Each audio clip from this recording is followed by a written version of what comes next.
বিভিন্ন দেশ থেকে আমাদের বাংলাদেশে অনেক ছাত্রছাত্রী আসতেছে লেখাপড়া করার জন্য।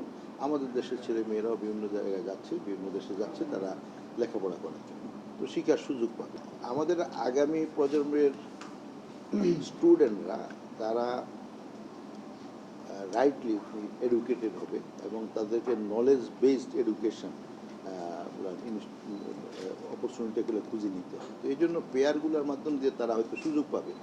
বিদেশে তো বহু ইউনিভার্সিটি আছে, তো কোন ইউনিভার্সিটি থেকে সে কতটুকু তার পার্টিকুলার ফ্যাকাল্টিতে সে নলেজ গেইন করতে পারবে, এই পেয়ারগুলোর মাধ্যম দিয়ে এই সুযোগটা সে নিতে পারবে। আমরা কতটুকু তাদেরকে সুযোগ করে দিচ্ছি আপনাদের মন্ত্রণালয় বা বাংলাদেশ? আমাদের বাংলাদেশ সরকার তো এখন তো আজকাল নো ডিমার্কেশন, কোনো এক বাউন্ডারি নেই। ধরুন বাংলাদেশের বিভিন্ন দেশ থেকে আমাদের বাংলাদেশে অনেক ছাত্রছাত্রী আসতেছে লেখাপড়া করার জন্য।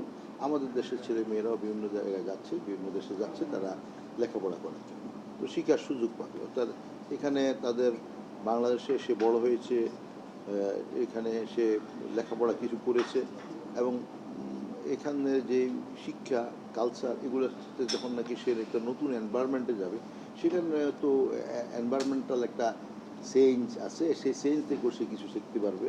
আর এডুকেশন ইনস্টিটিউশনগুলো স্বাভাবিকভাবে আমরা মনে করি বাংলাদেশের তুলনায় ওই সমস্ত দেশের শিক্ষা ব্যবস্থাতে তারা একটু আগেই আছে অনেক জায়গাতে, তো সেখানে সে সুযোগটা নিতে পারবে এবং সেই শিক্ষাগুলো তারা গ্রহণ করতে পারবে।